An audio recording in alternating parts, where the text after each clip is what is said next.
huddle on the other side, by the way. We're coming in on the end of the season. It's been a bit of a rough time.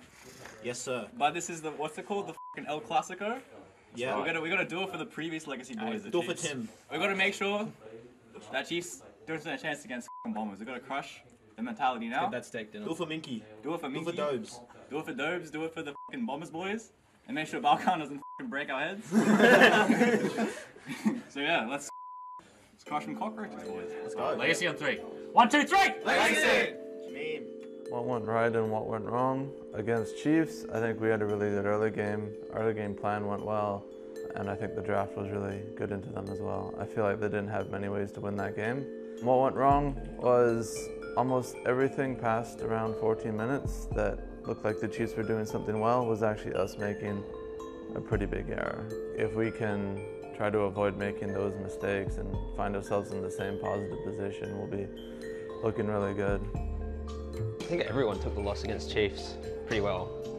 It was a pretty one-sided game, but at the same time, it was different to our other losses to them. The other 2 times we played them, we just kind of laid over and died and just took it. This time we tried to make aggressive plays, we tried to be proactive. It didn't work out, but at least we were trying the right things, and we actually played to win the game rather than just playing to not lose. So I'm pretty actually happy about that game.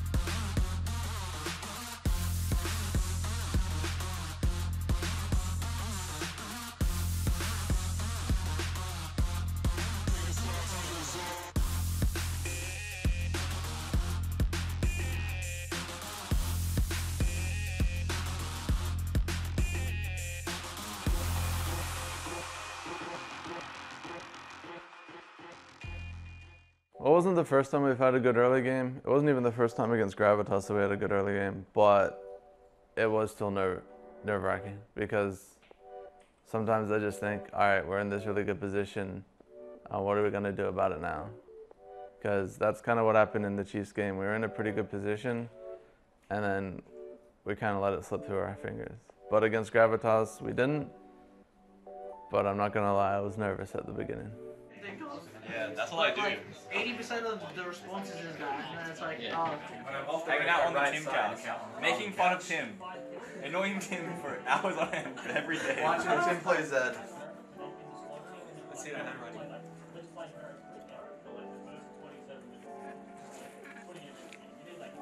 If you're against me, I just know you're gonna pop off. That's the worst thing. There's no winning a fucking game. Yeah, there actually isn't. Can we all do one where it's just watching Carbon playing a different champion? But this is one of those games they're expected to. They're up against Legacy. Yeah, certainly. It's kind of like coming in and wanting to get business done, I feel like, more often than not. But Legacy, like, they've had some fairly rough showings. And I feel like the early game is where I really want to take a microscope for both of these teams. Because Gravitas in the last couple of weeks have been opting for, like, not early game at all. Like, they go for the 1-3-1 and they want to play, like, the macro style. Whereas Legacy, like, every single time you talk to Denny, and he's talking about, like, yes, we want the Callista. We want Callista Morgana. Literally. Yeah, if they're not here, just reset. Nice. Nice, Chaz. I got Callista's one. Callista's dead. Go on these guys up here. No flash opening. No flash Look opening. at these guys. We killed them all. Kill them all. LeBlanc is down here. Watch LeBlanc. She's in the pit. She's in the pit. Just kill Rek'Sai. You can Baron now. You can Baron now. Just don't let LeBlanc kill Mark. Yeah, let me tank this. Let me tank this. Cannon no flash ulti. Just kill Cannon. Cannon's dead. Watch LeBlanc above us. LeBlanc's stunned. I'm gonna go down soon. Zonia's. I'm dead. I'm stalling for cooldowns. I'm going Calista. Rek'Sai's on me. You just I'm dead. I'm dead. Mark wins it. You guys can end from mid. You can end from mid. No ulti or flash on Rek'Sai. You guys. Yo, boys, I'm playing. Rek'Sai, no flash, no ult. You just taunt him, Dopes, if he comes in. If he comes in, he's dead. Stick together, stick together. Kill him, just kill him. 10 seconds on Cannon. That's fine, he's dead. Nah. 5 on Cannon, he's got nothing. And then focus on ending. Good job, Mark. That's what I'm talking about! Go. think in week 1, Mark was still very much a top laner playing in bot lane. I think now he's really become a well-rounded AD carry. I think he is a very strong late game. He can team fight very well. You don't catch him just split pushing in the side randomly. I think he's become a very good AD carry and he's only still improving. Honestly, I was just relieved after the Gravitas game that I could finally have a performance like that, because I just feel like everything came together in the Gravitas game and we all just worked together really well. And we just played like it was a scrim. I think like a lot of the nerves came away. Everyone was talking and it sort of just felt natural. So it's more just a sense of relief, I think, than anything else. I think now that we can't make Gauntlet, I sort of just want to play like I had nothing to lose. Just looking for aggressive plays in lane. It's just what we would do in practice, so I just wanted to put like a huge focus onto it in the game.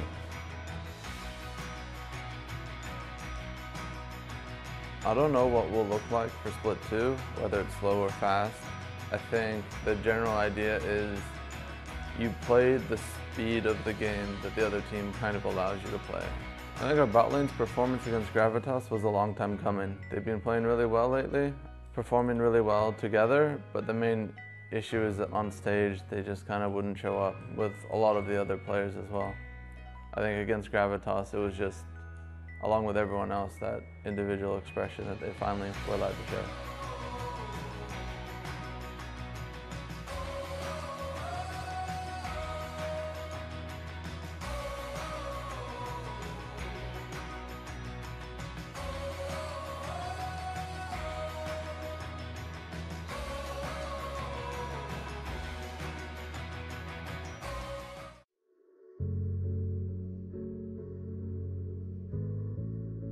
Hey, my name's Steven. You might know me as Triple, and I play mid for Mammoth. Alright, so mid lane is kind of the center of the map, right? So you are responsible for most of the things going on around the map. So if you lose mid, generally speaking, you've lost control of the map, because, you know, the mid has access to both top and bot, whereas like, if you lose the side lane, they can only move so far, right? There's a lot of responsibility on the mid laner, especially considering it's a one-on-one lane, so you know, you have no one else to blame but yourself, right, if you lose. A good mid laner would want to dominate his lane as hard as possible and then move out towards the sides, help his jungler, help his side lanes out. And yeah, a world-class mid laner would win all the lanes by himself. I would say my favorite part of playing mid is the diverse champion pool though. You get to play basically whatever you want, like whatever you're good at. And there's endless counter picks, so you can't just pick something and be like, oh yeah, nothing counters me, because you know, the pool extends so deep, so that keeps the game fun. I don't really like to say favorite champions, but from what it looks like from the outside, I guess Azir and Zoe are my favorite. I do like the long range, pokey kind of champions, but at the same time, I like the all-in champions like Yasuo too. It's just, sometimes it's just hard to fit them into certain competitions. You know, it's weird, right? Like you think I'd be the oldest of the team, but I'm actually the youngest player in this team, even though I've been around for so long. So no, I don't really view myself as that much of a veteran. Like, I definitely want to take up a leadership role, but I think there's still a lot of work I need to put in to reach that stage. In a way, yeah, the game always does change, but you know, at the end of the day, the fundamentals stay with you, and that's what carries good player to multiple championships, right? And I think the most important part about adapting is having those fundamentals down pat first before you actually start expanding into the, you know, the niches.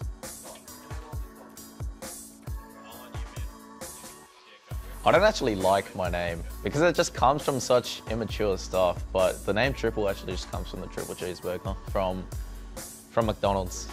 Actually, now that I realize, that's what I would have told myself back in the day, to make my name, you know, a little less cringy, but not too try hard at the same time. As a professional player, you know, a lot of the fun actually just goes out the window because you're playing for so long every day. It's not the same as it used to be. So yeah, no, I'm playing to win. I'm not playing for fun anymore.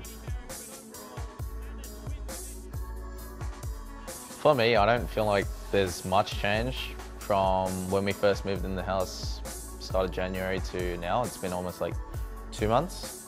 I feel like if there were to be one change, it'd be that people are more free to express themselves now, just because we're getting closer by living together.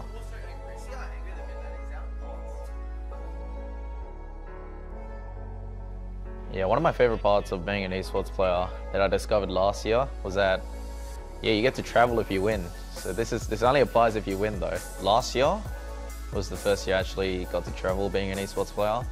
We went to Berlin, London, South Korea. The most fun I had playing internationally last year was probably at Korea. Just, the lifestyle of waking up in an Airbnb, going to boot camp, going to play solo queue, and drinking 3 Dr. Peppers a day. That was a fun but temporary lifestyle that I'll never forget. Being able to go to different countries, playing in front of crowds and stuff, that's what keeps me going, So it'll be awesome if we can go to Vietnam this time.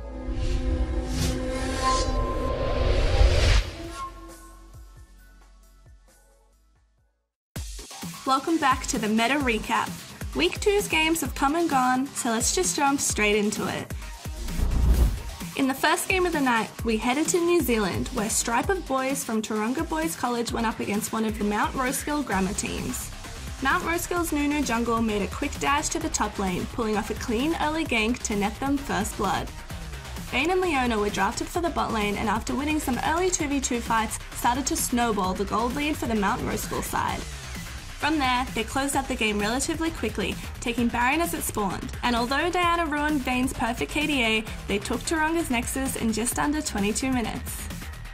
Elsewhere in the New Zealand Open Division, Rutherford College came out on top of One Tree Hill College, and the Goals are up 2-0 after beating GDC Esports.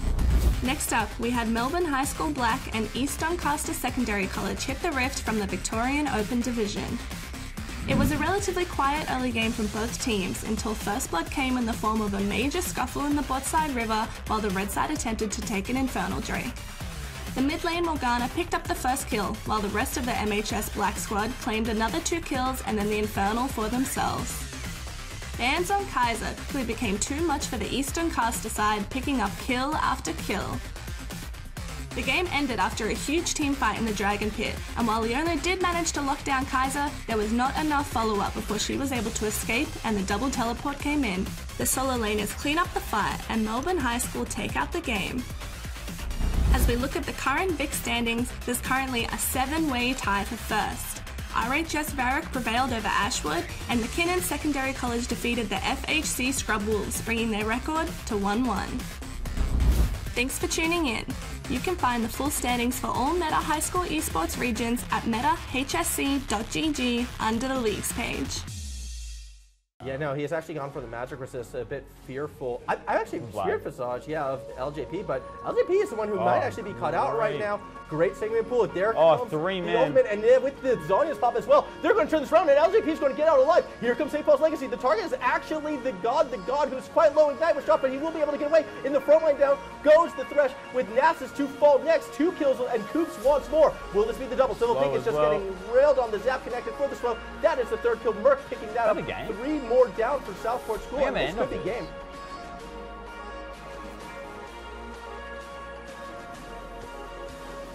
Here we see the game-winning team fight for SPCC Colors against Chisholm Esports. Right away, Microlag is trying to fight his way into the Baron pit and look for that steal. However, spotted by a ward, he's pulled over by Blade's Paradox, and the rest of the team is able to follow up, ensuring a kill on Chisholm's jungler. This gives the Colors a free Baron, and what should be the end of the fight. However, a cheeky steal attempt by Malfurion, as seen right here, actually does not pay off, and it exposes him to the rest of the team. Heian Black tries to follow, and with his own Q and a flash over the wall, gets himself caught out of position. However, the big tanky Wolf Boy is able to defend long enough for the Wombo combo, highlighted by Heian Purple on that Kennen, getting a double kill and winning the team fight, and then the game for SPCC Colors to continue their undefeated streak. The 9th week of the OPL is now in the past, so let's take a look at Snowball Esports' top 5 for week 9. Coming in at number 5, Mammoth try and start the fight in mid, but Gravitas turn the initial engage around. More damage than he gives, however, into the knockup he goes. Harry forced to flash away. And Pabu taking out Destiny on the final shot, bringing the party portal Looking for even more as Triple gets shut down by Harry, and the charge is still on to King. Ultimate. Shots flying all over the place, and Rek'Sai gets a finishing blow. And Topu needs to make something happen here. Here he goes once more, but he has no backup this time around, trying to find it on the slicing Maelstrom. He's taken out the double kill, the dunk denied. True shot not even needed, and that's an ace. And Para, I have no idea what the heck is going on, because Mammoth just one at a time walking into the Gravitas lineup and just keep getting denied. Coming in at number 4, Avant and Order are dancing around the Baron, but Gunkrab knows the steps to this dance best, grabbing the dragon and a kill. Here in Dream still aggroing onto the dragon, and Spooks is caught up in the back of the pit, can't do much. Spooks is Spikes dead. for the health, it's gonna get taken out by Avant. Let's see if they can take the fight, flashing forward. Gunkrab would still need that, and he gets himself one pickup waiting for that reset. Gunkrab got everything he wanted there. Yeah, and Order actually start up the play there. They want the Air Dragon. In the end, it's a Tristana that secures it, and AV come up with absolutely everything, just disjointed between multiple members. Coming in at number 3, Mammoth are trying to get a pincer onto the Chiefs, but the Chiefs see it coming and walk out of the fight with 4 kills. On once again, it's Babbitt. This time they get turned around. He'll be taken out by Raze into the choke point, and Chiefs have completely turned this on its head. Mammoth losing 3 in the blink of an eye. Triple trying to run out of there as he's clawed his way away from the Shurima shuffle attempt, but he cannot escape, and it's a double kill for Claire. And the last time you saw these teams fight, there wasn't a lot of items completed, but the Chiefs, they also get the jump this time. Babbitt, you'll see it in the replay, he goes very deep, very far, and doesn't have the backup because the Chiefs block the rest of the reinforcements from getting to the fight. And so they win the fight, they get the Herald, they set themselves up brilliantly in this game, and what a quick bounce back that was. Coming in at number 2, Gravitas charge in to try and catch out Legacy. However, Legacy are not caught unaware, disengaging to a choke point where they're able to turn the fight around in their favor. Take the fight after as Raid gets taken out. It's a 1-for-1 trade, and Gravitas starting to melt though as the rest of Legacy have them pinned against the wall. The Baron pit. Harry is on the opposite side, but he's going to need to come in for some relief. Praelis will go down, and you better believe it's Baron time. And Gravitas just have that one button composition. Habu uses everything to look for the Syndra, but they don't even find the pick off the front end. Raid was dead before the fight even started, and Legacy, that's a free Baron. Teleporting into number 1, the Direwolves try and get an early lead by diving the Bombers turret. However, double teleports come out and Bombers show why they're the top team in the OPL standings.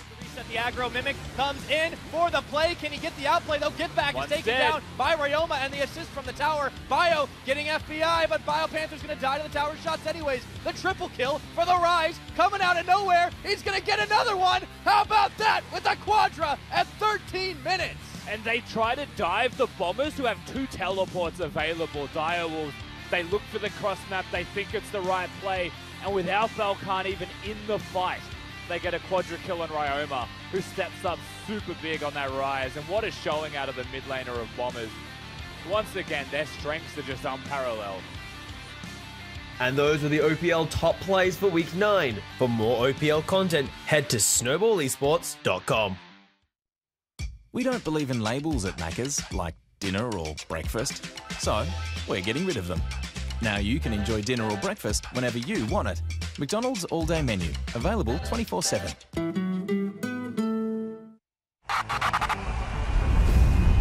Shut down! Lloyd's alive, he's burning up! Claire, that was beautiful! They needed a miracle, he gave them everything and more. But that's the double kill for the bait. Baby, they clean up. Hello, welcome to day 1 of week 10 of split 1 of the 2019 OPL. I am Nick Boy Richardson, and I am thrilled to be joined by my 2 best friends in the entire world, this McDonald's hotcake and hotcake syrup.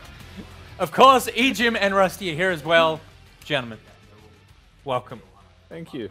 I mean, this is my place, so I don't feel like I can welcome you. It's equally ours. I feel like you can. I feel like you've taken enough ownership that you welcome people literally every show. Yeah, it's true. So that's all right. And your best friend changes every week, but I ship this one. This is a good best friend to have. As you guys will have noticed at the top of the show, the new sponsor for the OPL is, of course, our friends at McDonald's. And to celebrate, I forced the production team to go buy as many hotcakes as could be made in the amount of time between when I told them to do that and when we went on air. And apparently that's 10 hotcakes. Does this mean you're devouring them the whole show, or We'll see how I go, because it's like it's a filling meal. It is. And I only have so much body, but we'll see how much we can fit in there.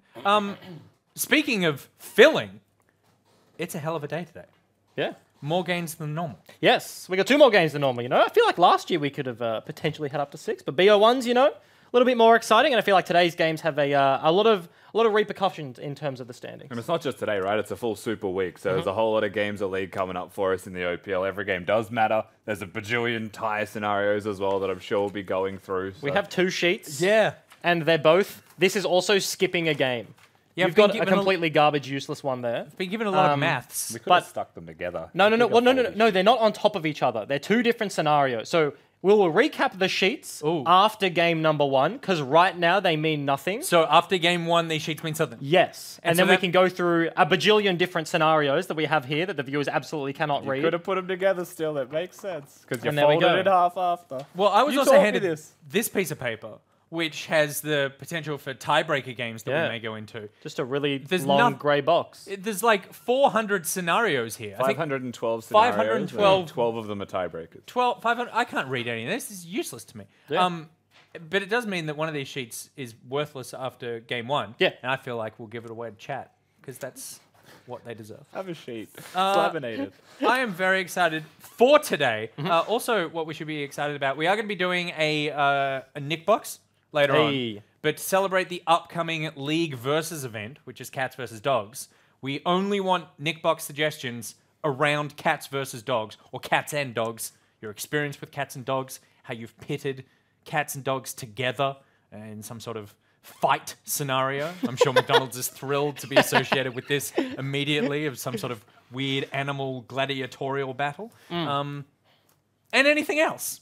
Do you have good cat stories? Dog stories? I've mostly owned dogs my whole life, but I did Oh, have... you own them, do you? You don't live with them? Yeah. As a partner? Yeah. You own them. Here we go. No, he's not part of the family. He's just a pet. Can't even start a story, can I? Scumbag. I did have one cat that was obsessed with climbing the house to get onto the highest possible point, but was afraid of heights. So couldn't come down? Couldn't come down. Weird. So Sounds every like- day I would come home, I would get on my ladder onto the roof, and I'd bring the cat down. Sounds like a bit of a dumbass cat, not going to lie. Yeah.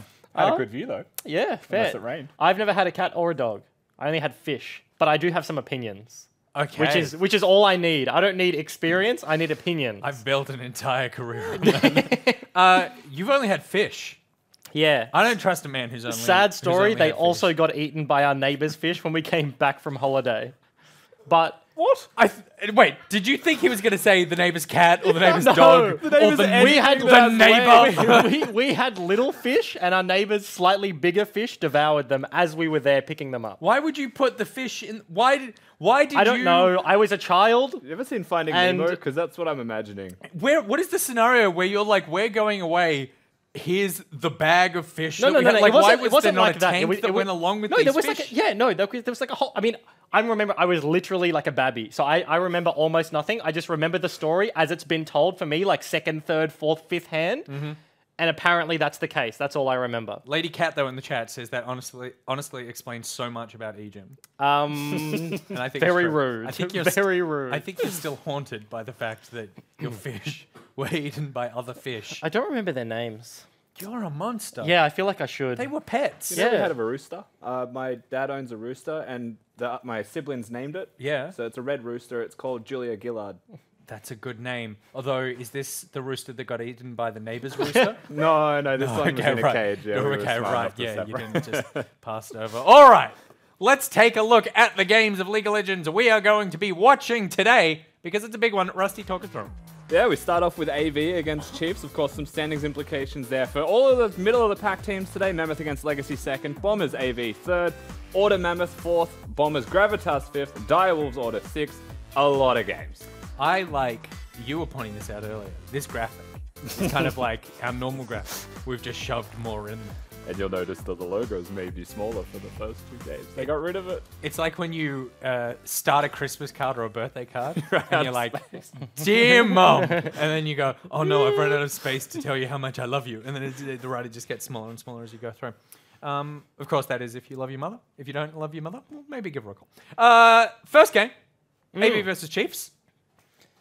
Spicy one. This is going to be a good one, Bryce. Yeah, well, I mean, I feel like over the course of today, we have very few bad games. I'm coming into this, like, Legacy pick up a win over Gravitas last week. They look pretty good. And, like, we don't have many games you go into with a clear out-and-out favorite. Like, some teams higher than us, but, yeah, absolutely. AV, I feel like going into Chiefs, they've looked pretty dominant recently, but AV are always the team where versus, like, the big dogs, they have something to pull out, and you don't know what to expect. Absolutely. I think our last game of the day, match of the week. Direwolves versus Order. I feel That's it. just too many boys from Melbourne. I feel it. Yeah. There's something coming in that game. Yeah, okay. Does someone else feel it? I think he was feeling something. What is this? Like, if any of it, it's like Order versus Mammoth for head-to-head. No, Direwolves versus Order. Direwolves have got a whole week to cook something up. I just reckon it's going to be a good game. That's true. Direwolves only have one game today, so they, I imagine, are going to want to make it count. Let's check out the spicy tips before we throw it over the desk. Because there were more tips, so therefore they are spicier, and there's a lot of variation. Yeah. There's only one game that is consistent. Okay, so wait, what? Wait, yeah, as we all just read down the graphic, we got to the bottom. We all hit Rusty. I wish I had a match of the speaker on day. so I could throw It's it at almost you. like I knew this was coming up, so I set myself up for it. Yeah, okay, first two. You know, that's kind of expected. Third game, Nick, interesting. My man. I believe. Wait, for which game? Third game. Yeah, AV Bombers. I look, for this, I reckon Order have a lot to lose, and so therefore are going to pull out all the stops. Game and for three. No, I'm saying that's why I double-tipped Order. And for AV, AV are also the team, like we said, who just come out with things that you don't expect, and I feel like they're ready for Bombers. Yeah, okay. But they're not ready for Chiefs.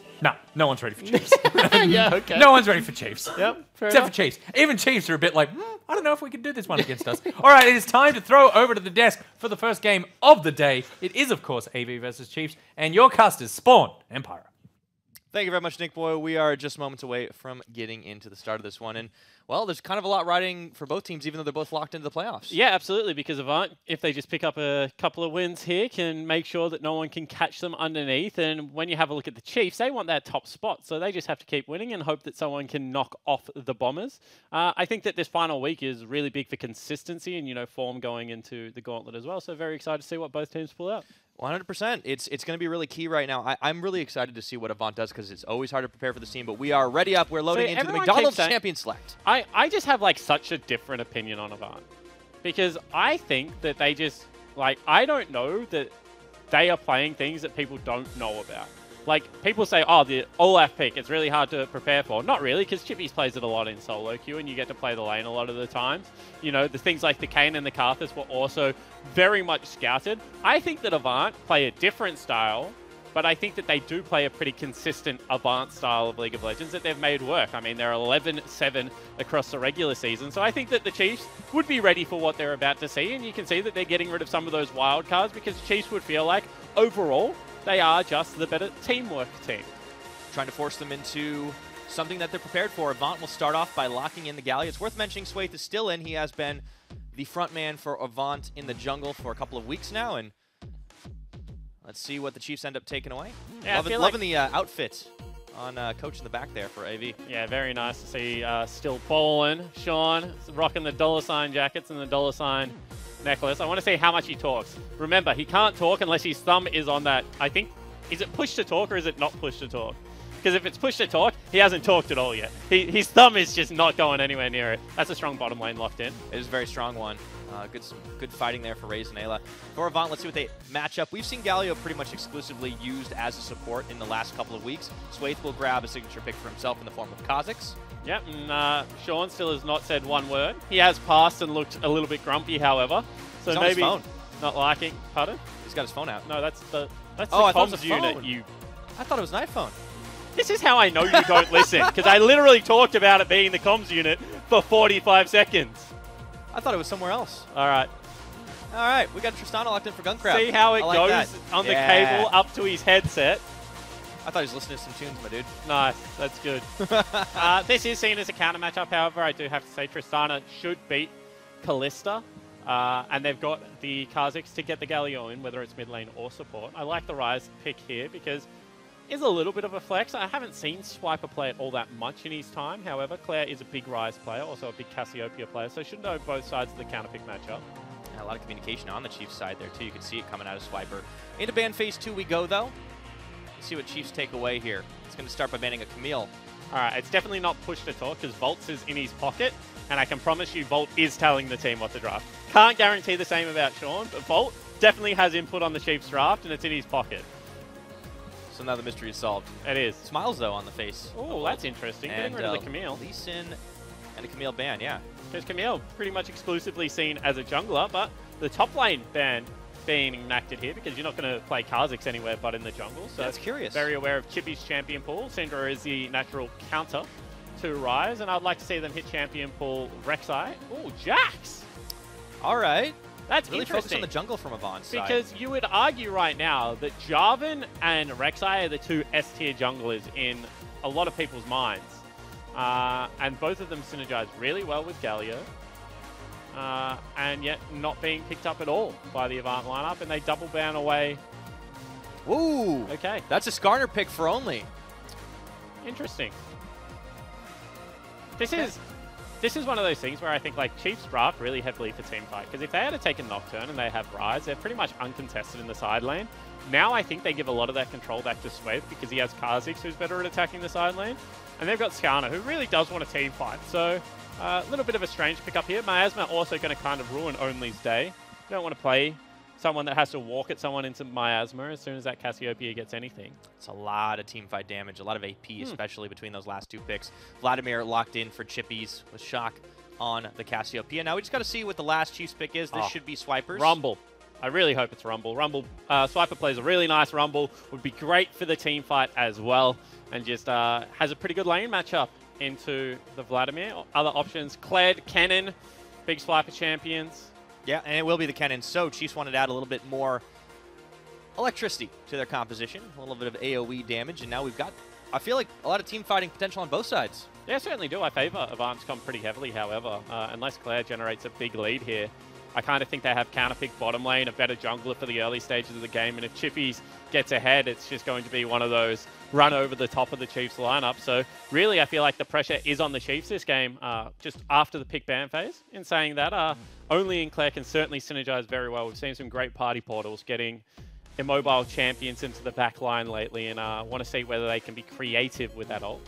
Yeah, there's a lot of gap closers on the Chiefs side in many different directions, right? It's not just that party portal. You can think of the Fates call. You can think of Swiper on the teleport play. And Skarner is a really interesting choice, and this one kind of surprised me. Did you see it coming? No, not at all. I thought that, as I said, I thought they should play Jarvan. Just makes a lot more sense in the comp. Means that you have some AD threat on the top side of the map as well, whereas right now they just have full AP. So if Chippies or Shock wants to go an early Banshee's Veil, something like that, Swathe wants to get some early Hex Drink, it can really run over the top side of the map. So I think that was a little bit of a strange pickup there, but obviously they have confidence in it. Yeah, Chiefs definitely not leaving anything out on the table right now. Both teams still wanting to pad their scores to make sure that it's hard for anyone to catch them. Chiefs are still chasing that #1 spot, but they would need Bombers to take a loss in order for them to potentially upset that apple cart. Avant are just trying to put it out of reach and keep themselves at that third place, that third seed here in the playoffs going in. And as we get underway, we're going to be joined by Still Ballin from Avant Gaming. How's it going, man? Yeah, really good, mate. Quite happy with the draft, so it should be an exciting match. And did Rusty tell you that you're happy with the draft once you entered the room, or did you know after you exited stage that was the case? No, I definitely knew entering the room. You know, I'm a bit of a League of Legends savant. Not many people know that, so I'm quite happy with this. This is our flexing on the Nexus draft, right, which is where we're going to end up at the end of the game. Is it a patented thing? You working that one out? Yeah, no, I'm still working that one out, so.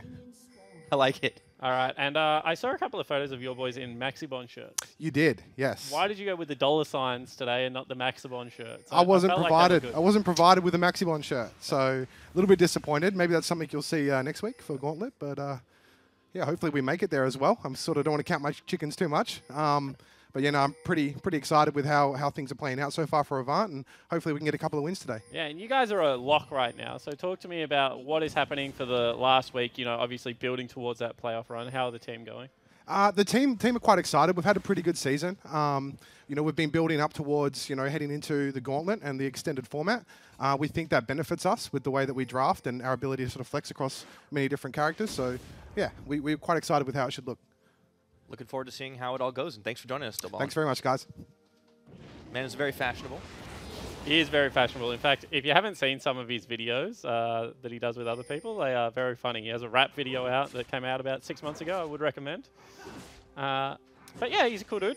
And I think I agree. Like, I've said this from the start that I'm more worried about the flex pick that Shock and Chippies hold between each other, things like Urgot, things like Vladimir, than their cheese picks, to be like perfectly frank. And I think that the best of 5 format really does mean that those flex picks become a big, valuable factor in it. Yeah, and Avant really have stepped up to the plate and delivered beyond a lot of expectations. Any expectation. Yeah, we really didn't consider them a big playoff-ready team, but you know they're heading in with at worst or at best right now a 3rd seed in the gauntlet, and they could potentially hold on to that by winning here and then their next game. Yeah, absolutely. And I mean, that's what they would be aiming for, right? You don't want to be 4th, 5th, because that means you have to play the additional best of 5. And we've seen so many good teams be in that 4th, 5th spot, but not be able to make it to the grand final just due to the fatigue of playing through that long. So I think it's really important if Avant want to continue their run, maybe into an OPL final, that they're able to... Wow, this is very interesting. That they're able to do that. Yeah, so Swaith wanted level 3 because he felt like he couldn't contest bottom camps without it. So he just stole a creep. Yeah, that's not even taxation at that point. That's just lane theft. Yeah, that's a jacking. That's a hijacking of a creep, which was very interesting. Shock is still holding on to a CS lead, though, so you know he's managing to keep up over Claire, and you see Scuttle Control goes the way of only on the bottom side of the map. It's been a little bit of a quieter start. Swiper pushing Chippies in on half his health, but it's always deceptive in the case of a Vladimir. Plenty of sustain. Yeah, up until about level 5, Chippy should really struggle in this lane. Cannon's one of the best harassing lanes. This is a new Cannon play pattern. You put on your E, you run in, you get your Klepto stacks as well. It's very nice to see Swiper really flexing up here. And oh, that's some damage. Ooh. Yeah, Claire can't sidestep all the Twin Fangs. It was also good for Swiper that he was able to deny Chippies on the Cannon creep as well, and a lot of those little things start to compound over time. Well, even if it doesn't add up in the gold, which it does, you know, but mental warfare-wise, solo laners hate missing cannon creeps. In fact, I think everyone in League of Legends kind of hates missing cannon creeps. It's one of the worst failings. Yeah, apart from maybe junglers. When junglers CS lanes, I can just tell that they just want to get it over and done with as quickly as possible because they just pump all their mana onto the wave and try and get it out of there. But well, they've got that camp clear mindset, right? You just want to dish all the damage. You don't have to worry about minions. But you can see right now that Chippies is up in farm. The wave's slowly pushing back to Swiper, so there might be a gank opportunity. But the Vladimir has kind of negotiated the early laning phase, you know, some of that danger zone quite nicely early. Looks like it's on the bottom, though. Swaith doesn't go for it instead. There's no ward in that brush. Yeah, they didn't know that, though, because Ayla went for a really nice roam out of the lane. They would have assumed that he had Trinket up, which he looks like he does, just didn't place it. So not willing to risk the fact that no vision there. And you can see that the Chiefs just want to sneak it back anyway. So that's really smart play by Ayla, because if you ward now, you're not going to be able to stay on map for as long next time because you won't have the vision required. So let's start talking about some of these early win conditions and things that Avant can do to get ahead, because you told me you really liked their comp, especially in the early game. What should they be doing at the moment? So I don't necessarily like their comp in the early game, to be honest. I think if they just go even, they run over them late game because of the Vladimir Tristana damage. So what I think that they should be focusing on is just farming up in their lanes, trying to stay neutral. They have a couple of good lane counters in the Cassiopeia and the Tristana. So maybe you look for some Karzik ganks as well, but really Swaith's job right now is to hover his lanes and make sure Only can't get in there and impact them. And then when they go into their 1-3-1, you know, Vladimir on one side lane, Cassiopeia always matching Ryze, they should be in a position where they can really utilize this Kha'Zix and Galio ult to open up the map. So I just think they have so many tools to be able to work with, and the Chiefs kind of have the team fight, and that's really all from my angle. Yeah, a couple different ways to execute it, but we're still pre-level 6. It's very early days right now. Ayla does go in, goes roaming, tags Aladoric with that Winter's Bite proc, but you know, you can see the battle lines really drawn here with the vision that's been laid down. Yeah, and it's really important to point out that the Chiefs, even though, you know, we said they have some lane counters, have a 10 CS lead in the bottom lane, which I thought was going to go Tristana's way. And, you know, they're farming up very nicely in the Ryze matchup. And I've kind of said that OPL has made me change my mind on the Ryze matchup. I still do consider Cassio like a good matchup for it, but the Ryze players just seem better than the Cassio players in the OPL. Very interested to see whether Shock can actually make this one work. G'day, Sweat. Yeah, got the close-up on him for now. Meanwhile, Dragon started up. It's just an air Dragon, though, so not necessarily worth losing a life over, as Swaith checked in, only does scuttle away. A couple of teams in recent memory have kind of thrown their self into Avant over an air Dragon. I haven't necessarily agreed with those calls, so good to see both these teams be a little bit more tame around the Wind Beast at this stage of the game? That's a practice measured approach, that kind of thing. So both teams can tend to take it a little bit easy. However, as I say it, Ayla gets flash taunted, hopped on by Gunkrab. They'll not let him get away with this one for free, and it will be first blood over to the Galio. Heavy investment of the summoner spells as the teleport comes through. That's a level 6. A lot of spears. Aladoric's going to fall to Raze, and in comes Swiper. Gets the one-man stun onto Swaith. Double kill coming in for Raze. And that's such a good news story right now for the Chiefs because both of them go to the AD carry. Swiper makes his first teleport play work, so he would be feeling very confident. And Gunkrab, unfortunately, didn't get the kill. That was picked up by Aladoric, so 1,000 gold lead, and you're going to have to say even more than that, about 1,500 of it, probably more impactful gold right now for the Chiefs Esports Club. And look at the way the Summoners played out as well, because it looks like there's a slight advantage still. Raze doesn't end up spending his flash. Gunkrab doesn't either.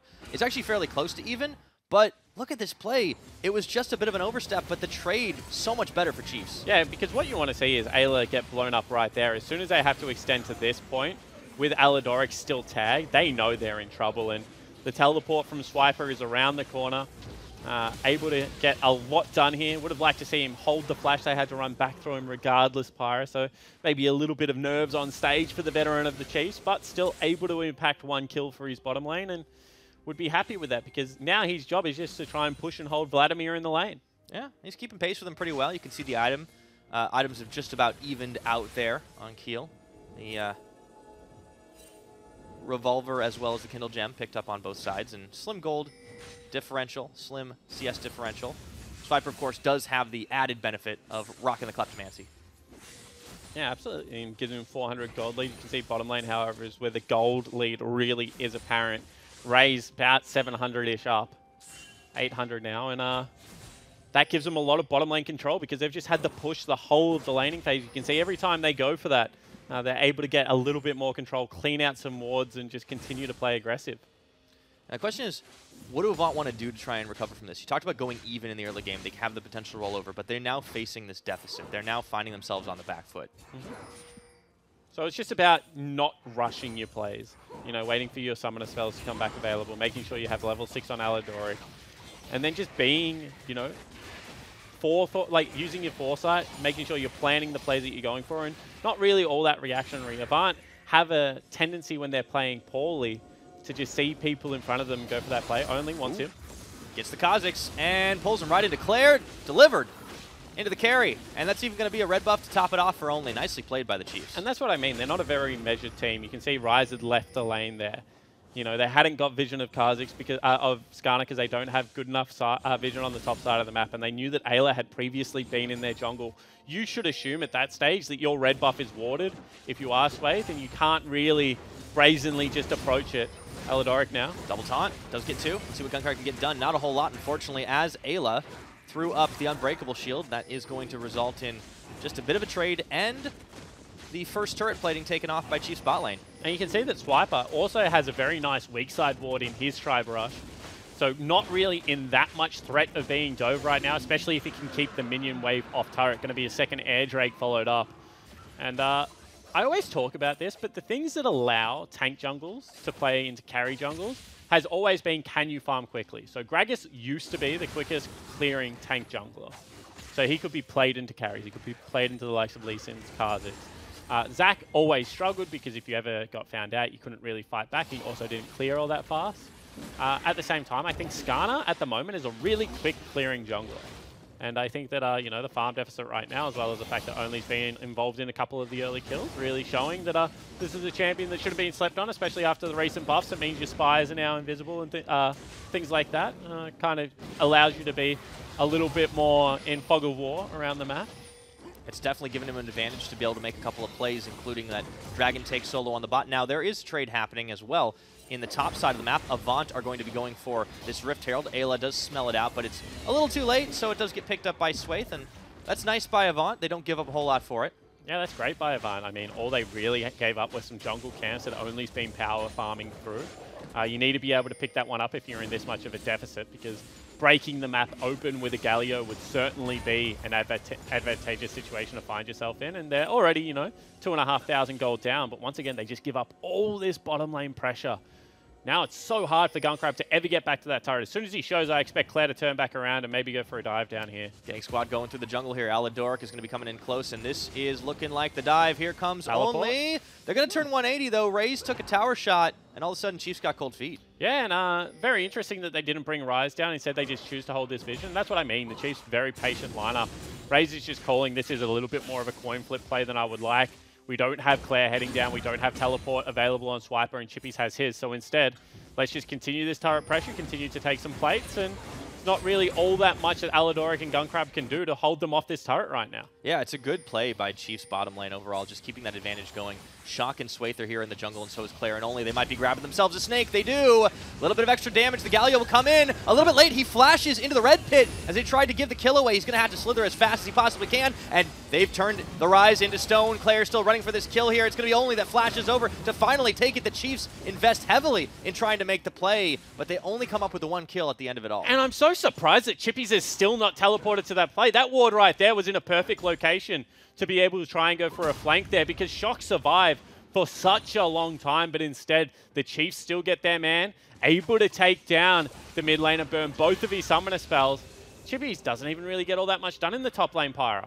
Yeah, Chippies has kind of been living on the island here where there's been a lot more plays happening, and now Swiper's teleport will come back up in just a few more seconds. There it is, ticking over. So the advantage that he had on the TP just didn't ever use it now, and Chiefs are continuing to push this. They've got themselves a gold lead of about 2,500. Claire's going to be able to take away Swaith's blue buff. If he even sticks around for it, they might take him too. Yeah, absolutely. And I mean, once again, Chippy's not rotating to the play. Shock was coming out of spawn.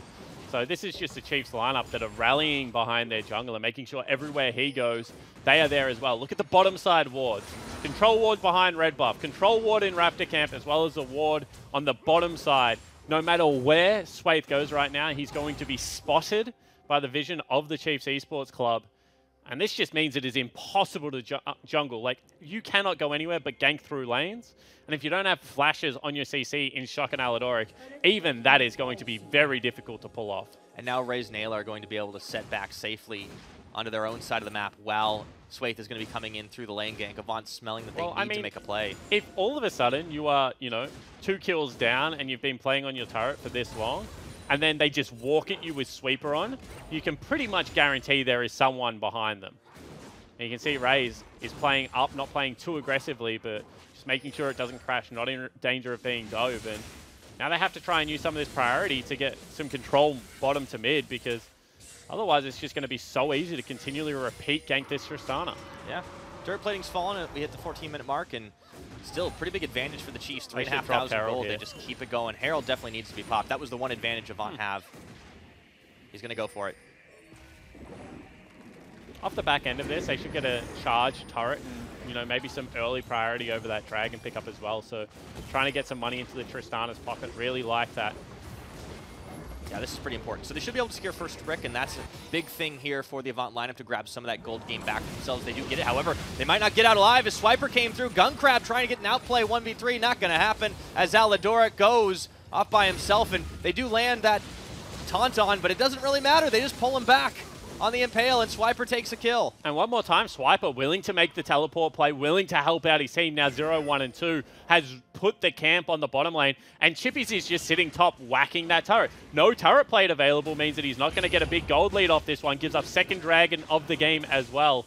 Skarner loves himself some double air dragons. I don't know if Chippies realizes there are other lanes in this game. He's going to get some damage done, but seriously, Avant have been playing a completely different game. Chiefs playing globally, Avant really playing locally. Yeah, it's kind of funny. There's two conflicting sayings, right? There's no I in team. One of the best sayings of all time, I think, Don't be selfish. And then there's another saying that's, if it is to be, it's up to me. And I think that Chippies right now really does believe if they are going to win this game. Hold that thought. As Claire running away from that one. Aladoric comes in on the hero's entrance a little bit too late. Avant trying to flex on him, but Claire's out. Yeah, really does believe that if they're going to win this game, it's going to be on the back of a very big Vladimir performance. It might very well be, too. There's something to be said for a scaling Vladimir, but Avant are starting to get snowballed on. Now Swiper is in some trouble here as he's going to run smack dab into Swaith and Aladoric. He's getting absolutely demolished at this point, so there will be a kill back, but Swaith had to be careful. He nearly got deleted himself. Yeah, and they give it over to Chippies. I mean, without ult available, Swiper was never picking up a kill in that scenario, so I think that it was a fairly low-risk play for Avant to go for and spend some of their priority and tempo that they got off that mid lane play And if we could check out the gold, does seem to now start be going, oh, it's not even. He's only 100. He's 100 gold behind still. I was going to say with a turret, with a kill, and with 20 CS, it does seem to be going Chippy's favor now, but still Big Swips has a gold lead. Now, Swiper's been doing a lot on the map, and those 2 assists in the kill can tell, but he's also got that Kleptomancy that's helped keep him up in the gold game. And look at how fast Only is with the double dragons just coming out of nowhere and picking up Chippies into the pool he goes. He's going to be forced to flash that wall. He's a speedy Vlad as well, but man, that was one fast Scorpion. Yeah, it certainly was. Predator as well as a couple of air drags. But a little bit interesting that the party portal wasn't taken there by Claire. So they do let him go. Get his ultimate as well as a flash at the same time. And Chiefs right now just have superior control of the map. I said that I liked Avant's 1-3-1 because of the Kha'Zix. Well, he's behind. He hasn't had any opportunity to be able to gank side lanes just yet. Kennen right now building towards that Banshee's Veil. It is double AP threats. We mentioned that. So kind of best case scenario everywhere has happened for the Chiefs. And Claire builds himself a 30 CS lead as well as getting a kill and an assist for himself. Just means early game. None of the things that Avant really needed, that even or better scoreline has certainly not happened. No, Chiefs have definitely been able to keep them on the back foot, and they knocked down a second tower now by sending Claire up to the top side. Just better map rotations, better awareness of where they need to play, and honestly, a lot of better individual play as well. Yeah. Ayla and Raze seem to have just had a very easy job of shoving this lane in the 2v2, even without Only's help early. And you got to remember that Only's first, gank was the counter gank scenario with Swiper teleporting in. So I'll just say across the board, Chiefs right now kind of showing their class and why some of them, regardless of being second, would consider them OPL favorites because they have beaten the Bombers twice, have that head-to-head, and are very much known to be a good best-of-5 team. And they keep on going for it. Shock picks up his blue buff, trying to slither away. He will get out there, but Chiefs still moving into the territory of Avant inside their own jungle, clearing wards, placing some of their own. Avant scared to fight them back, and still you see Chippies on side lane duty. Well, that's the thing. Chippies, doesn't have the flash available, not going to be able to have as big an ultimate right now as Swiper just because his team's going to be running away. So they really need to wait for that cooldown to come back up and available. And then you need to watch for, the first big meaningful, 2 or 3 item Vladimir ultimate. If that hits and kills a couple of people, then good signs for Avant because they would have scaled into this game. If maybe he dies one more time or gets sent back to base, not able to farm to that 3rd item, then they're in real trouble right now, Pyro. Speaking of items, we're sitting on a couple for just about everybody, especially on the Chiefs side. Adding to that proto belt is Swiper up in the top with a Banshee's Veil as well, so he can block out a little bit of the spell damage. Claire's starting to roll on forward, has himself a completed Seraphs and a couple of pieces as well. And Only finishes his Righteous Glory, so he's a real speedy boy. Yeah, really fun build coming out of Only here. Oblivion Orb plus makings of Banshee's Veil being picked up for Claire as well, so I like this. When you're this far ahead, you can afford to go a little bit more defensive on your carries. I always talk about it. Your damage is going to be there through, sheer levels and the extra stats that you have because you're half an item ahead of everyone at this point. So having some defensive flavor also very good. And sometimes staying alive and being able to be on map for an extended period of time is the only advantage you need when you're taking away jungle camps, when you have control over things like the Dragon Pit. So I think the Chiefs really doing that. Now Shock in some trouble. Yeah, here comes Only. Shock is going to be sandwiched in. You can only take down one or Teleport. Turn one to stone. He flashes, and he might just get out of there. Barely here as Aladoric comes in for the body block. And you can see Ayla and Raze were ready to make the play as well, but they're getting collapsed on the other side. They do reset themselves, and Chippies should go down any minute now. The Fate's Call will pull back the Braum, and would you believe it, nobody dies. Yeah, and Ayla was like, let me at him. I can take him down, and Raze was like, no, I take the kills here. You're the support. Get back. But really nicely negotiated there from the Avant lineup because you've got to remember, that was Shock nearly getting 100 to 0'd and Chippies got nothing off in that fight. It was all behind the Braum wall. Fantastic positioning from Ayla. And I think that was the first teleport out of Chippies that we've seen all game. 20 minutes in. Certainly was. So, interesting. The fact that it was once again so defensive. I like to see him teleport a little bit more aggressively, but you have to understand game state-wise, probably not going to allow that for the next 5 minutes.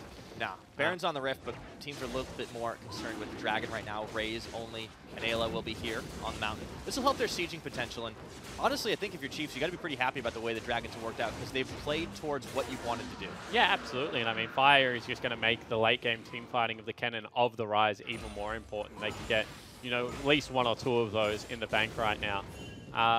talking about Ray's build, certainly gone for the Baron taking build Pyra, has himself a Gwinsu's Rageblade. I always call it Giznus because that's what Aussie Penko called it once. And now it's stuck in your head forever. I used to just hang so much shit on him for it, and now I say it all the time. Yeah, so he's picked up the Giznus. Yeah, sounds like a weird sandwich shop or something. It certainly does. So they will be able to tear through that Baron is what I'm trying to say. The more sticks you put in it, the better it is. Yeah, Kalista. Oh, hold on a second. It looks like Chippy's is in some trouble. He proto belt flashes, and Chiefs just continue to bully these side lanes. Yeah, absolutely. And I mean, they burnt nothing there. They burnt a Predator boot proc, and they were able to get the flash as well as the ultimate out of the Vladimir. And you have to say that Chippies is the strongest member right now for this Avant gaming lineup. So the fact that Claire and Only can do that with such ease kind of is a worrying trend. In saying that, you know, you've got your Tristana going towards a couple of items. There's a lot of magic resistance picked up, but not that much armor. So if Gunkrab gets one team fight, a couple of resets, might be able to take over this game. Right. While Avant have been fighting an uphill battle for a good chunk of this one, they have the scaling factor. It's not just Chippies, even though we've been talking about him. We've seen Gunkrab absolutely Goomba stomp opposition on this Tristana in the past. And all he needs is an opening to take it. He's on 2 items, waiting for that 3rd one before things will really start to be unleashed. But Chiefs may not give them the opportunity here. Setting up for clearing vision out in the jungle, keeping that Baron pit in the dark. Avant are going to have to check into it. Swayth is here. And whilst I agree with you, he's had some really good performances. You do have to remember that, you know, he's going up against a Ryze who's just going to be able to like hold him in place and probably one combo him at this rate. Also going up against Raze, one of the best team fighting AD carries. I love saying that because he thinks it's such a meme right now. Raze is just in very good form. He's laning well, he's fighting well. So I think that it's a big ask. Swayth in trouble. Yeah, he is. Gonna get the hop on, Only looked to chase him through the miasma, decided not to, and Shock has really been the savior of his team, getting out of certain death multiple times and also saving his teammates. That was very clutch right there. Certainly was, and they got the flash out of the Skarner, which is a massive deal because he is the way that they're going to start these team fights. Unless you're really tossing Ayla in there or Swiper's coming off a sick flank, it's going to be difficult to start these up. Swiper zooming away, still hanging onto his Banshee's Veil shield. Claire, meanwhile, with Chippy's on the bottom lane, continuing to push this one in. And he has Party Portal, no teleport. Neither of these carries do have the TP. Swiper does have his, but he's mostly with the team. Yeah, but I mean, Claire just wins the one-on-one at the moment, so it doesn't even come down to the teleport. Okay. Swayth jumping onto Swiper into the minion wave, and Redemption comes through. Slicing Maelstrom, they get the stun down, and in comes the Birdio, and now it's going to be another Redemption on the Avant side, but Only looking to cut them off here. This might be the fight the Chiefs want, but they decide they do not, in fact. Yeah, because once again, they get so much out of it, and Claire is just still sitting on this bottom lane. They can do bear with 4. Easy, look at those spears. They're going to have to peel off. Here. There's no way that they can do this one, I don't think. Now they're going to try to turn. They do grab the Galio, but he gets a 3-man taunt on that. Braum is not looking so healthy as Shock takes him down, and Chiefs overstep their bounds here. You can see Raze might have picked up a kill, but what did they lose for it? Here comes Claire around the side a little bit late as he walked all the way up from the mid lane. Chiefs peel off. On the flank now, Chippies. Here he comes forward. He just needs to get one. No, the Hemoplague only lands onto Claire, and he's going to be able to finish the job just barely. He's running away, and Claire escapes too. How many close calls have we had this game? Yeah, that was such a close fight from both teams. As soon as they got Buster shotted back into that pit, I was so nervous for the Chiefs. But now Avant try and set up the Baron. They can't do this. Nah, both teams looking at the Baron, and they just don't have the health bars to make it happen. Raze and only needed to show face in here. And, well, Chiefs find out the hard way that they're not as far ahead as they think. Yeah, potentially. I mean, they also took a heck of a lot of damage from a Baron unnecessarily. They thought without the ultimates available, that was going to be a much easier fight, Pyra, but at the same time, not all that ult-reliant. Have a look at this. Big problem here is Aladoric gets the taunt off before he gets pulled back in. That means Cleanse has to be burnt, and Ayla is solo. Swiper doesn't have ultimate, was used topside, and as I said, I thought if they could just corral them in here, I don't really get why they're walking after them. If you just stand at the entrance, you know, turn on the rise, there's nothing they can do. Instead, they march forward. And as you mentioned, a one-man Hemoplague probably not going to get it done at this stage of the game. No, definitely not the case. Chippy's going to find himself chased down by Claire here. And, well, fortunately for Avant, the lead hasn't grown in the gold game at the moment, but they have been forced into a couple of defensive buys. You can see not one, but 2 QSSs on the carries of the Avant Gaming lineup, which is slowing the builds they would otherwise like to have. Yeah, absolutely. And I mean, at this stage of the game, you just must have them because you get picked. It means a Baron. It means that Infernal Dragon going over. But at the same time, you're already down in combat stat. You're a full Bloodthirster down in items right now if you are Gunkrab. You know, that defensive stat, sure, it might help you, you know, if you get immediately picked. But at the same time, it's not going to help you win the damage race. Ooh, speaking of race, Avant are going to go for the 3-man Blind Baron. Well, Claire's sniffing around here. Ayla will put the ward down. Do they commit? I think they might not want to here. Okay, it was close. They put the redemption on. Swayth already at half his health bar and only sniffing in for a play. Here comes Swiper as well. Dragon does get taken down by Claire as he stays on target. So Chiefs have got 100% Dragon control this game. Earth, Wind, and Fire. Yeah, Chiefs have done a really, really nice job this game. Going to be another Infernal Dragon coming up as well. Unless a seriously strange pick comes through, I just don't know how Avant battle their way back into this one, Pyro, because it just looks like they're behind in every metric that you can give them. 5,000 gold down, you know, all those dragons that we've mentioned, and the side lane split push going so heavily towards Claire right now. There's just no way Chippies can go toe-to-toe. And they're just banking so hard on the scaling, but I just feel like you're right, there's not a whole lot else they can do. Chippies is not even on the side lane anymore. He's decided to stay with the team. He will back now, and he does have teleport available. Oh, and but they need a miracle play. It's going to be Baron started. Ayla's there. There's the commit. They should see them disappearing into it. And Avant have to know that this is happening. Teleport play comes in from Chippies. They're committing. Chief's going to move back. Excuse me, it's from Swiper that's coming in. And they're going to keep this one aggroed. He actually didn't go through. It was Claire that canceled that, or got canceled on, rather. And now it's going to be the fight. Avant trying to keep them aggroed on it, taking a lot of damage. Chippies is in the back. Behind. He's looking for the flank. There we go. What can he do? Into the pool? No, he's going to get pulled over by Only. They'll try to turn it around. The Braum ultimate splits the fight. Swiper starts by taking out Gun Crab, and he falls as well. It's a 1-for-1 trade, but that feels pretty big here for the Chiefs as they throw in the Braum, looking for Swayth and Shock. And Only gets turned to stone for just a second. Indecisive, but Chiefs had the better of it, have the advantage. Yeah, Claire teleports at the start of that into the Baron pick because they wanted to fight. You can see that Chippy's still looking for the flank here. I just don't know if there's anything they can do. Smites on both sides. It could be the steal attempt. Here comes Swayth in off to the side. It goes early. It gets taken by Raze. Pull the Rend stacks out, and he gets it on 4. Yeah, it just didn't have the health there, Swayth, to stick around in that pit. Miscalculated it just a little bit. Was at about 2,000 when he went in there, had to immediately smite. Second jungle smite comes across. Now looking for Claire potentially, but they're not going to be able to catch him. And the Chiefs just in such firm control. Ooh, that was bold by Claire there. Still, Chiefs looking fantastic right now, just trying to push their way in. 4 members have the Baron buff. Avant tried for the steal attempt. Chiefs go in, second win, managed to finally secure it in 28.5 minutes, and they just keep knocking down towers. It's Demolition Derby here in the OPL. And it certainly is, and I mean, the 2 carries of the Chiefs have just played so well, and their supporting cast really have done their job. So, you know, Swiper, Only, and Ayla, just playing that solid role-playing game right now, but their carries behind them in Claire and Raze feel like they're having a fantastic performance right now. And every single time I watch the Chiefs play, I'm just sitting there measuring them, like, in a best of 5, is this enough to get it done versus the Bombers, which is the most likely grand final? And then it's fun because you get to see the Bombers play next, and, you know, how did they go versus their opponents? It kind of feels like they're not even playing against, like, you know, Avant right now. They're just playing for that momentum, for that kind of confidence going into the OPL gauntlet right now, because they are just playing like such an impressive unit. It does feel like it's a get-the-job-done type of game for Chiefs, and not just because they need the results or they want to make sure they can keep pace with Bomber's record, but because it is just like clockwork. You know, there's individual plays that are good, but we don't see these like crazy, like last-second team fight winners. It does seem to kind of follow a certain pattern. They make the play. It might take them a little while, but they aren't giving Avant any openings to really make those crazy comebacks, and the game has kind of gone as you might have been able to expect. Claire continuing to stay on this side lane and keeping the pressure on. With the Baron buff, you can see Swiper doing the same thing in mid. The rest of the team will now join onto Claire. And that's another tower knocked down. They've got just about every outer in the game, or every inner in the game, minus the one on bot. Yeah, and they've now got themselves, you know, that 9,000 gold lead as well. They're just continuing to accrue themselves the advantages. Swiper, unfortunately, doesn't have the Baron, so can't really do much here. Shifty steps forward, gets stunned by the Shuriken. Swiper's going to have to turn around there as Alador comes in to help clear away along with Gun Crab. And Claire stays on the side lane. Yeah, they're just matching their waves. You can see Claire not killing his wave at all, trying to protect his creeps. They'll go back, get the creep wave in the mid lane, and they'll try and crash 2 simultaneously. That means that Claire can potentially portal over or look for something fancy. Looks like Chiefs want to end the game here.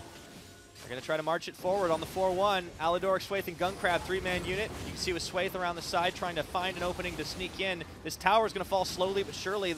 On the top side, Claire has run out of minions, but it really doesn't seem to matter. They can just keep this going for now, and one more hit would knock down that tower and open the base doors to Chiefs. Yeah, Empire, I'm not sure one creep wave is slowly but surely. Gun Crab, under fire. Yep, ease peas. At this point, they just keep it going, and meanwhile, Claire's left all alone. Tower's going to fall. This is the fight attempt here for Avant. They're trying to make something happen, but it looks like they pull the Vladimirian. Onto the pool he goes, and that is a miss on the ultimate from Aladoric. Chiefs into the jungle, just melting away and turn it back around again. And there's Claire looking for the chase down. Turn shock into a pair of snakeskin boots. And meanwhile, Guncrab trying to hop back to his own base. Nearly gets turned away. Chippy's going to go golden, and he's going to go back to Fountain, and this will be GG.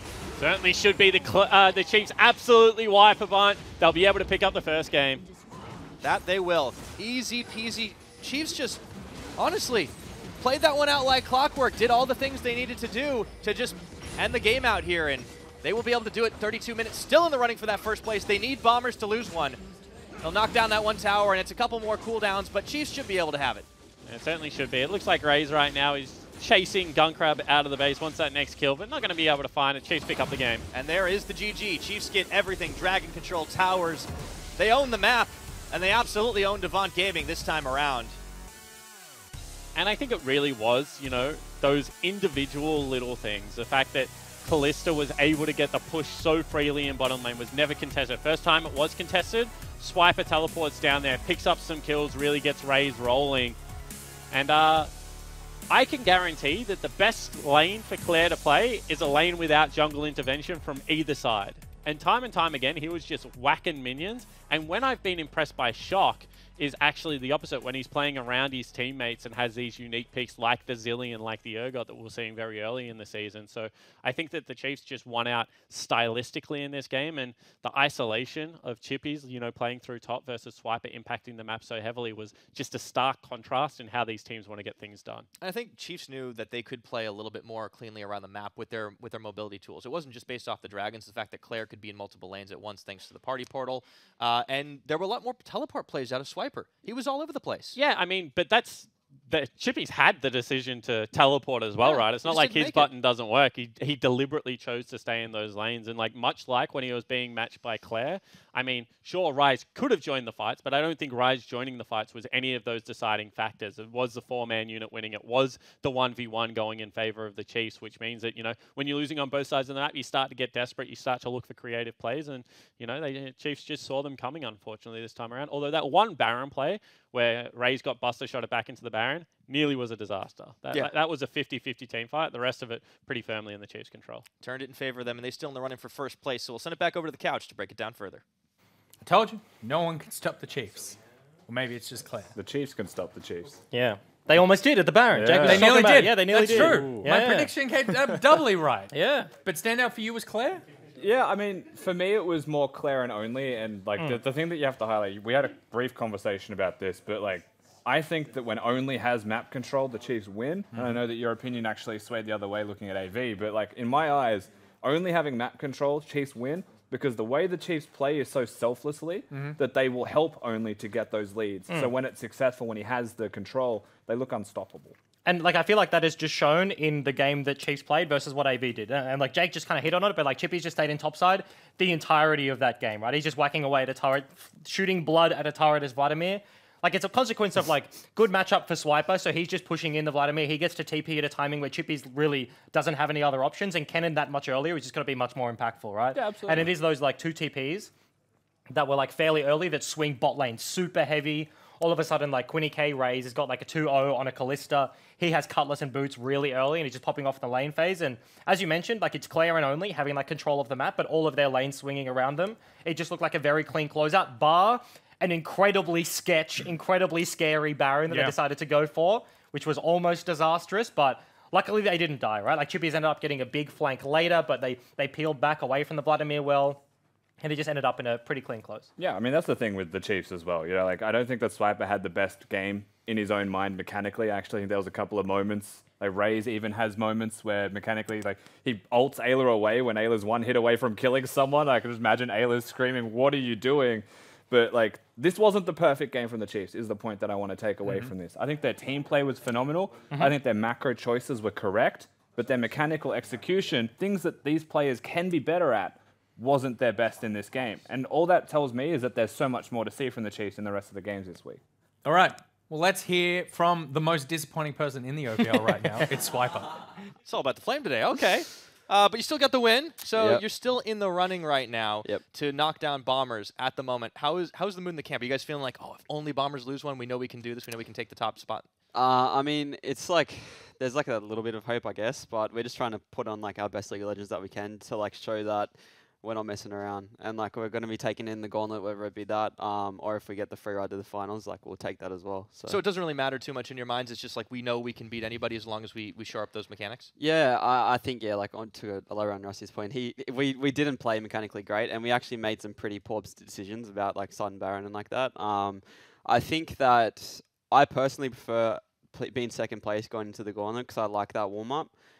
It has helped me in the past, and I think I still prefer to be second place, but I'll take a first place if Bombers want to give it to me. So it'll be interesting to go home and watch the rest of the games today, I think. Yeah, absolutely. And there's obviously quite a lot more games left to play for you guys. And it seemed like you've done a little bit of experimenting. Can you talk to me about the choice to pick up Skarner this time? Yeah, I mean, if you just look at the stats globally, like Skarner's popping off at the moment. So I think that it's a good pick to have ready. And Jordan doesn't normally really play it, so it was a surprise to us as well. But yeah, I mean, it worked out. He had a great game, so. Does that happen often that like you come into pick and ban and someone's like, guys, I've been practicing this, and you're like, wait, what? Does that happen? Absolutely. I mean, don't want to leak much, but we haven't played much. Yeah, don't tell me anything else. Last week I hadn't played Urgot since the changes, so I don't know. So sometimes you just wake up on the right side of the bed and you're just like, I want to play this champ, boys. Oh, and you got the trust, I guess. All right, good stuff. Well, congrats on your win. Hoping to see how it all hangs out at the end of it. And as we are, of course, now sponsored by McDonald's, we're going to send it off to a video there. We don't believe in labels at Macca's, like dinner or breakfast, so we're getting rid of them. Now you can enjoy dinner or breakfast whenever you want it. McDonald's all-day menu, available 24/7. Welcome back to the couch, which I just realized